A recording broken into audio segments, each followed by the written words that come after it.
سورۃ الحجر کی آیت نمبر 99 آخری آیت میں بھی آیا ہے وَاعْبُدْ رَبَّكَ حَتَّى يَأْتِيَكَ الْيَقِينُ، اپنے رب کی عبادت کرتے جاؤ یہاں تک کہ تمہیں یقین نصیب ہو جائے، تمہیں موت آ جائے۔ تمام نے اس یقین کا ترجمہ موت کیا ہے۔ مرنے سے پہلے یقین نہیں آ سکتا، کیونکہ یقین اس وقت آتا ہے جب آپ فزیکلی دیکھ لیں۔ تو یہی تو آپ کو انعام ہے، ان الذین یخشون ربهم بالغیب لہم مغفرۃ واجر کبیر، جو بغیر دیکھے اپنے رب سے ڈرتے ہیں ان کے لیے ہے مغفرت اور بہت بڑا اجر۔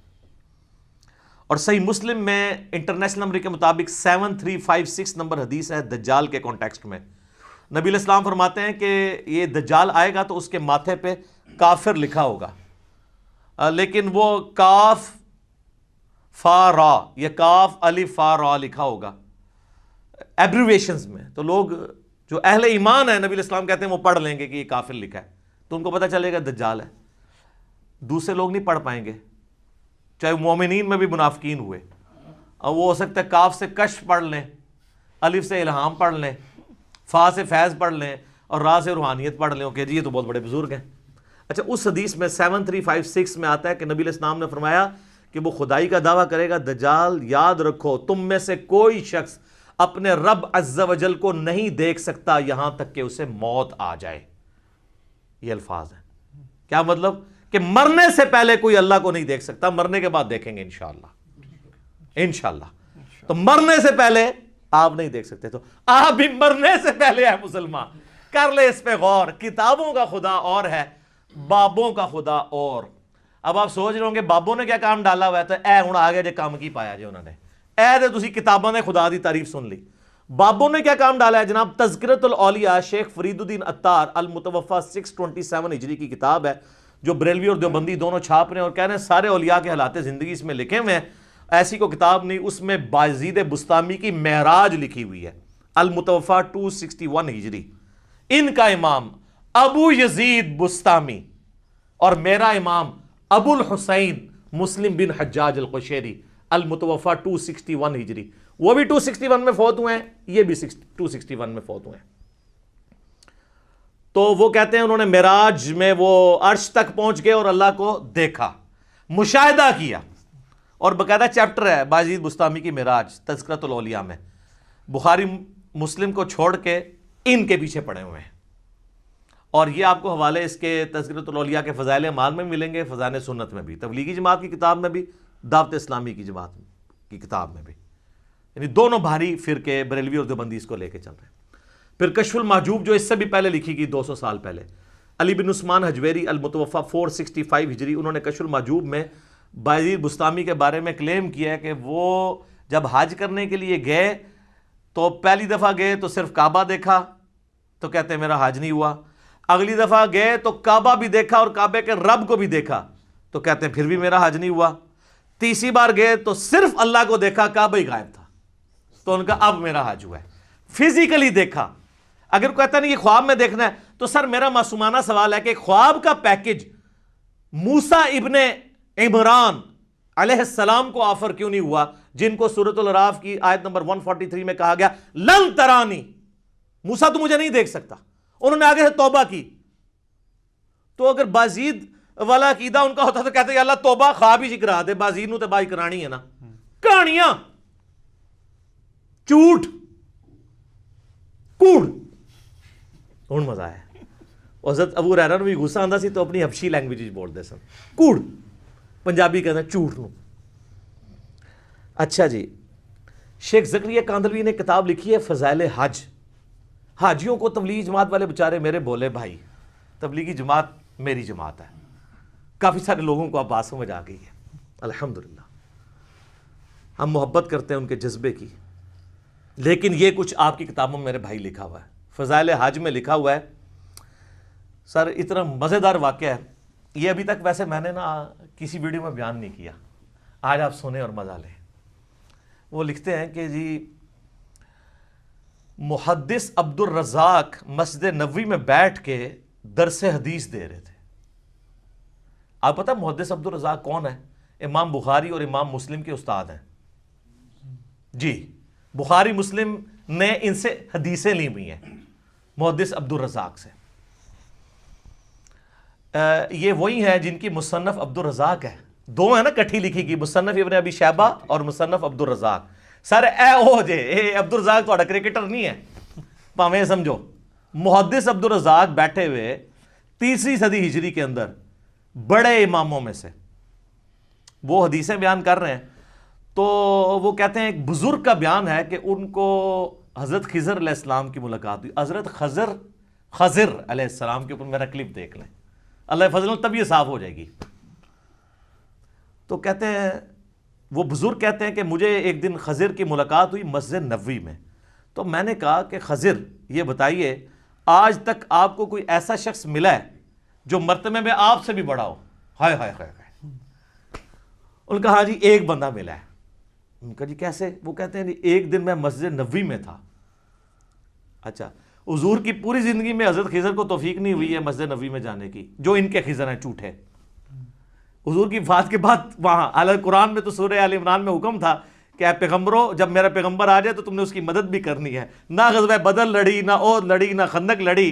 حضور دی وفات تو بعد مسجد نبوی بیٹھے ہیں. اچھا جی کہانی ہے نا, خضر تو وہ ہے ہی نہیں ہے, میں نے بتایا, وہ آپ لیکچر میں دیکھ لیں. کہتے ہیں جی وہ حضرت خضر کہتے ہیں کہ ایک شخص بیٹھا ہوا تھا, محدث عبد الرزاق حدیثیں بیان کر رہے تھے اور پاس ہی ایک نوجوان جو ہے نا وہ اپنا سر اپنے گریبان میں ڈالے بیٹھا ہوا تھا. تو ظاہر ہے یہ صوفی ہوتے ہیں نا جو یہ کام کرتے ہیں, قرآن حدیث کا درس ہی سن نہیں سکتے کیونکہ ان کے خلاف ہے, علم و بس کرنی ہو یار. تو کہتے ہیں حضرت خضر کہتے ہیں میں بڑا حیران ہوا کہ محدث عبد الرزاق یہاں پہ درس دے رہے ہیں, اتنے بڑے محدث, اور یہ بندہ علیحدہ بیٹھا ہوا ہے. تو کہتے ہیں میں اس کے پاس چلا گیا, تو وہ یوں ہی بیٹھا تھا. تو میں نے اس سے پوچھا کہ تو عبد الرزاق سے حدیثیں کیوں نہیں سنتا, اس زمانے میں تو اس کے پائے کا محدث کوئی نہیں ہے. تو وہ آگے سے کہتا ہے کہ لوگ عبد الرزاق سے حدیثیں سنتے ہیں اور میں ڈائریکٹ رزاق سے سنتا ہوں. استغفر اللہ لعنت اللہ علی الکاذبین. سر یہ دعویٰ رسول اللہ کے بعد اگر کوئی کرے تو یا تو اس کا ذہنی توازن بگڑا ہوگا یا غلام احمد قادیانی کا بھائی ہوگا. صحیح بات. تبھی قلم اٹھا سکتے ہیں نا آپ کہ ذہنی توازن بگڑا ہو. صحیح بخاری میں تعلیقاً مولا علی کا قول ہے, اور سنن ابن ماجہ میں مرفوع پوری مولا علی نے ہی نبی علیہ السلام سے روایت کیا کہ 3 لوگوں سے اللہ نے قلم اٹھا لیا ہے. نمبر 1 سویا ہوا شخص, نمبر 2 بالغ نابالغ, اور نمبر 3 مجنون مجذوب پاگل جو مرضی کہہ دو, شطحیات والا. اچھا وہ کہتے ہیں کہ جی وہ حضرت خضر پریشان ہو گئے کہ بھی یہ کیڑا جڑا کہتے ہیں ڈائریکٹ اللہ کو سننا. تو حضرت خضر کہتے ہیں میں نے پوچھا کہ اچھا تجھے اگر اتنا ایمان ہے تو بتا میں کون ہوں. تو کہتے ہیں جی اس نے کہا کہ نظر اٹھا کے کہا, انہوں نے کہا اگر میں غلط نہیں ہوں تو خضر ہے. کہتے ہیں میں ڈر گیا. تو کہا یہ مجھے ایک بندہ ملا جو مرتبہ میرے سے اوپر سے. اے جے جناب کہانیاں تے اس لیے میں نے بیان کیا کہ یہ حضرت موسیٰ علیہ السلام اور پیغمبروں کے مقابلے پہ انہوں نے اپنے بابے بنائے ہوئے ہیں. تو اب ہم ان کو صرف پیار سے ہی کہہ سکتے ہیں کہ مرنے سے پہلے اے مسلمان کر لے اس پہ غور, کتابوں کا خدا اور ہے, بابوں کا خدا اور. البتہ میرے بھائیو اس کائنات میں ایک ہستی ایسی ہے جسے اللہ تعالیٰ نے اس دنیا میں خواب کی حالت میں اپنا دیدار عطا کیا, اور اس اعتبار سے باقی ساری مخلوقات پہ فوقیت دی, اور وہ ہمارے محبوب سید الاولین والآخرین شفیع المذنبین رحمت للعالمین سیدنا و مولانا امام اعظم محمد رسول اللہ صلی اللہ علیہ وآلہ وسلم کی مبارک ذات ہے. اور یہ تو نبی الاسلام کے بارے میں خواب میں زیارت والا معاملہ, یہ تو میں حدیث آپ کو بعد میں بیان کرتا ہوں. آپ کے بابوں نے یہ دعویٰ امام حنیفہ کے لیے بھی کیا, وہ کہتے ہیں 100 دفعہ خواب میں زیارت ہوئی ہے. احمد بن حنبل کے بارے میں تو فضائل اعمال کے اندر لکھا ہے کہ خواب میں اللہ کو دیکھا اور پوچھا کہ اللہ جی میں آپ کا قرب چاہتا ہوں تو کس چیز سے حاصل کروں, تو اللہ نے فرمایا قرآن سے. تو اگے امام احمد بن حنبل نے کہا کہ اللہ سمجھ کے کہ بغیر سمجھ کے, تو اللہ نے کہا کہ چاہے سمجھ کے چاہے بغیر سمجھ کے. کڈی کہانی خواب ہی چیز لینی تھی. تو سر اس پہ میری 100 نمبر مجلس دیکھ لیں, کتابوں کا خدا اور ہے, بابوں کا خدا اور. میں آج اس کی انجینئرنگ نہیں کرتا, بل یہ فضائل اعمال کے اندر یہ لکھا ہوا ہے فضائل ذکر والے چیپٹر کے اندر کہ امام احمد بن حنبل نے بھی اللہ کو دیکھا ہے خواب میں. بالکل کہانی ہے. اگر یہ کوئی چیز ہوتی تو یہ پیکج موسیٰ علیہ السلام کو آفر ہوتا, جو سورۃ الاعراف کی آیت نمبر 143 میں کیٹاگوریکل ڈینائی آ گیا، لن ترانی، تو نہیں دیکھ سکتا، ٹھیک ہے، فزیکلی تو کوئی دیکھ سکتا، خواب میں بھی صرف نبی علیہ السلام کی خصوصیت ہے۔ اور وہ حدیث ہے میرے بھائیوں جامعہ ترمذی میں انٹرنیشنل نمبر کے مطابق 3235، یہ حدیث مسند امام احمد میں بھی ہے، مشکات المصابی میں 748 نمبر ہے پہلی جلد کے اندر، اور یہاں خواب کا ذکر ہے۔ اور یاد رکھیے گا سورہ الصافات کی آیت نمبر 100 سے لے کے 103 تک آتا ہے نا کہ ابراہیم علیہ السلام کو اللہ نے خواب میں بیٹے کی قربانی کا حکم دیا تھا۔ انبیاء کے خواب وحی الہی ہوتے ہیں۔ بخاری مسلم میں کئی احادیث ہیں کہ نبوت کا 46واں حصہ خواب ہے، نبیوں کو جو خواب دکھایا جاتا ہے وہ ڈیفینیٹلی وحی الہی ہوتا ہے۔ باقی بخاری مسلم میں آتا ہے کہ نبیوں کے علاوہ جو ہے وہ اللہ کی طرف سے بھی ہو سکتا ہے، شیطان کی طرف سے بھی ہو سکتا ہے، نفس کی طرف سے بھی ہو سکتا ہے۔ تو یہ ترمذی میں جو حدیث ہے، مسند احمد میں بھی، مشکات المصابی میں بھی، اور اس حدیث کے ساتھ امام ترمذی نے لکھا ھذا حدیث حسن صحیح، یہ حدیث حسن صحیح ہے۔ اور امام ترمذی نے ساتھ لکھا کہ میں نے اپنے استاد امام محمد بن اسماعیل بخاری، امام بخاری سے پوچھا تو انہوں نے بھی فرمایا کہ یہ حدیث صحیح ہے، اگرچہ بخاری میں نہیں ہے لیکن اس حدیث کو امام بخاری نے بھی صحیح کہا ہے، امام ترمذی نے بھی صحیح کہا، شیخ البانی نے بھی صحیح کہا، شیخ شعیب ارنوت نے بھی صحیح کہا، شیخ زبیر لیزئی نے بھی صحیح کہا رحمہم اللہ اجمعین۔ بڑی لمبی حدیث ہے، میں اکثر بیان کرتا ہوں، جس میں نے وہ دعا بھی آپ کو بار بار کہی ہے کہ یاد کرو، اللہم انی اسألک فعل الخیرات و ترک المنکرات۔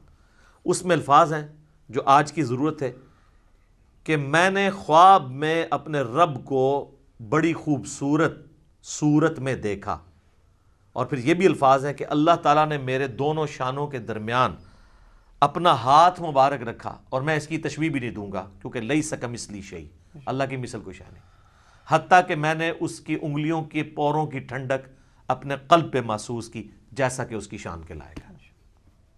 باقی لمبی حدیث ہے لیکن اس میں سے یہ پورشن میں نے بیان کرنا تھا کہ خواب میں نبی علیہ السلام کو زیارت ہوئی ہے۔ اب یہاں پہ یاد رکھیے گا ایک بہت میں آپ کو کریٹیکل پوائنٹ دینے لگا ہوں، اگر کوئی شخص اللہ ہی کو دیکھ لے تو اب کائنات میں کوئی غیب ایسا رہ گیا جو اس کے لیے اٹریکٹیو ہو، اس سے بڑی تو کوئی چیز نہیں ہے۔ تو پھر قیامت والے دن نبی علیہ السلام کے لیے اللہ نے کیا انعام رکھا ہوا ہے؟ آپ کو تو دنیا میں مل گیا سب کچھ، ہمیں تو کہا گیا نا سورۃ الملک کی آیت نمبر 12 میں ان الذین یخشون ربہم بالغیب لہم مغفرۃ و اجر کبیر، جو بن دیکھے اپنے رب سے ڈرتے ہیں ان کے لیے مغفرت اور بہت بڑا اجر ہے۔ اور آپ نے سن لیا کہ جنت میں اللہ کا دیدار، قیامت میں اللہ کا دیدار۔ تو نبی علیہ السلام نے اگر دنیا میں ہی اللہ کو دیکھ لیا تو نبی علیہ السلام کے لیے پھر کون سا انعام رہے گا؟ تو اس کے اندر امپلائیڈ ہے کہ نبی علیہ السلام کے لیے انعام یہ ہے کہ دنیا میں دیکھا ہے خواب کی حالت میں، فزیکل ہی نہیں دیکھا، دل کی آنکھوں سے دیکھا ہے۔ فزیکل دیکھنا ابھی باقی ہے ان کا بھی، وہ حضور کے لیے ابھی بھی غیب کی چیز ہے، تو آپ علیہ السلام کے لیے بھی انعام باقی ہے۔ تو جو لوگ اس دنیا میں حضور کا فزیکل دیکھنا مانگتے ہیں یا شب معراج فزیکل دیکھنا مانگتے ہیں تو ان کے لیے علمی چیلنج ہے کہ پھر بتاؤ کہ نبی علیہ السلام کے لیے قیامت اور جنت میں اور کون سا انعام ہوگا اس سے بڑھ کے، اگر آپ اپنا سب سے بڑا انعام پہلے ہی اویل کر چکے ہیں۔